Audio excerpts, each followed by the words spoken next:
evening, Kev. Well, we were so thrilled in a way to be allowed to go into this migrant accommodation via any subterfuge. I mean, Christian, being brilliant at making friends, basically just chatted to some migrants and asylum seekers, and they invited him to have a look around. And when he sent me the footage, in this joint investigation of ours, I was just so struck by how Spartan it was. As you say, it's not inhumane.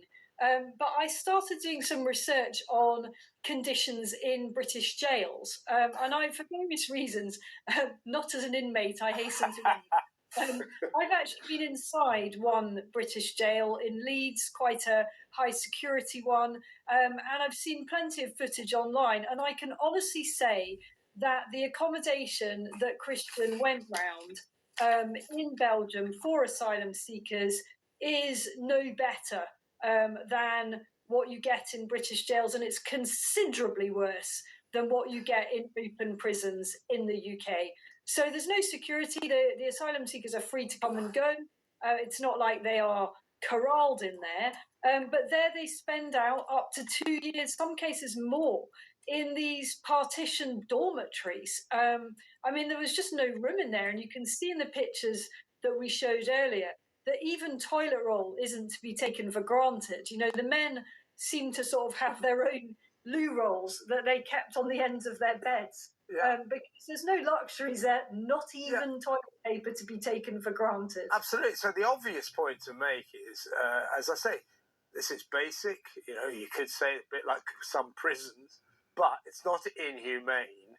If when migrants got to Britain, this is what they could expect. By the way, we're looking at the plush 4-star hotels that we actually give them. If when migrants got to Britain, if they knew that they were going to be put in sort of basic curtain divided rooms with very basic lavatory facilities, then they would be less likely to want to make the voyage across the channel to the promised land, wouldn't they?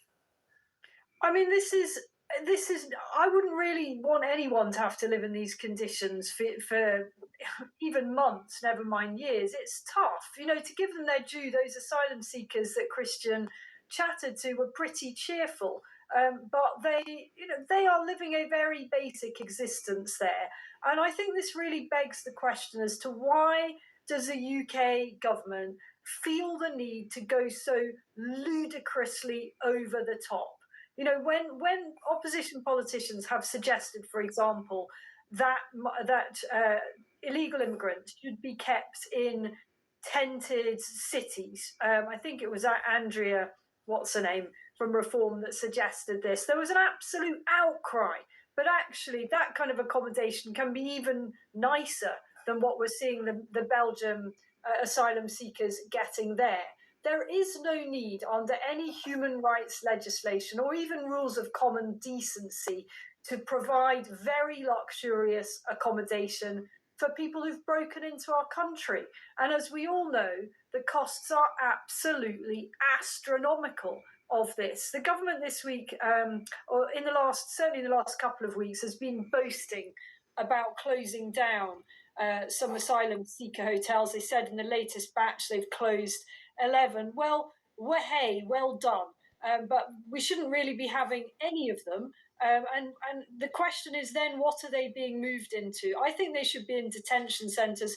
People don't want either failed asylum seekers or undocumented males whose applications are still going through the process. They don't want them dispersed through their communities. Exactly right. Now, Border Security and Asylum Minister Alex Norris told us hotels were meant to be a short-term stopgap under the previous government, but they spiralled out of control, costing taxpayers billions and dumping the consequences on local communities, which is all very well. And, they are trying to make great play, the government, of the fact that they're closing asylum seeker hotels and putting more and more migrants into disused military barracks, air bases, that sort of thing. I mean, they are making some effort in that direction. But the fact remains, Isabel, there's something like 30,000 migrants are still living at pretty plush hotels that used to be classified as 3 and 4 star. Compared to the accommodation conditions they get in Belgium, it's a different world, isn't it? It's a completely different world. And the other issue we've got, of course, is that still they come. As you say, Kev, still they come. Every week, more boatloads. That's more boatloads of people that need to be found accommodation. And where are all these people going? We've got a housing crisis in the UK.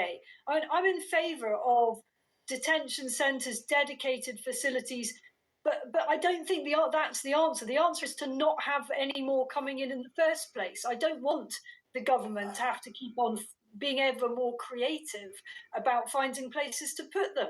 Yeah, I've always said this. It really annoys me. Labour seem to have sort of moved the goalposts. Yeah. As if what we want, the people of Britain, what we want is for primarily to get all these migrants out of these hotels and into military bases and air bases and all that.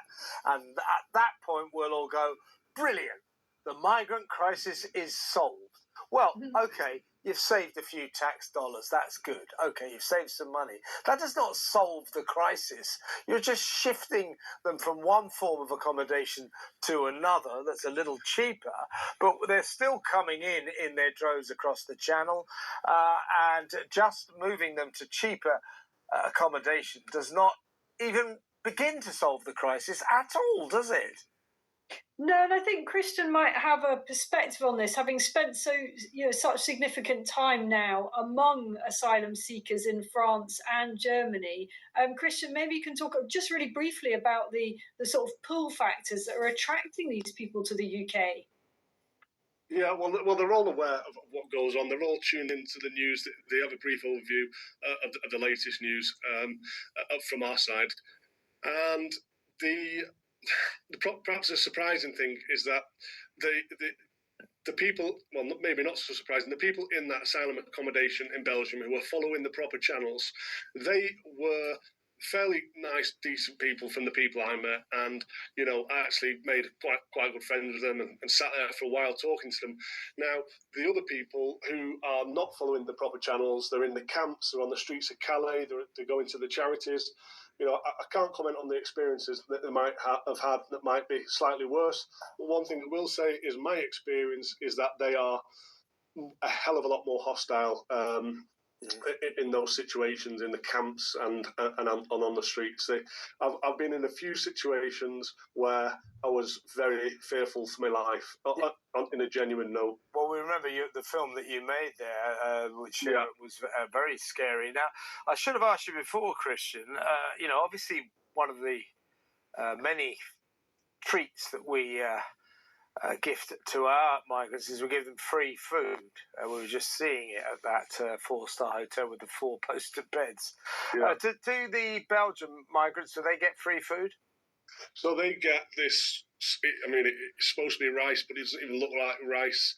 And then it looks like some sort of boiled veg in tomato sauce. And they get the same thing every day, 7 days a week, and that doesn't change ever. And I don't think I could eat it, to be honest. It was shown in the image there, and all of them are saying it's no life, but we're trying to do it because some of the people had really, really genuine, compelling stories in that migrant centre. But yeah. Would you say, Christian, from your experience of having just been to Belgium, to these Belgian beaches, that going forward into the summer's just about to start, weather looking very good, means we're going to get many more crossings from France. Do we have a serious problem in Belgium? Well, we do.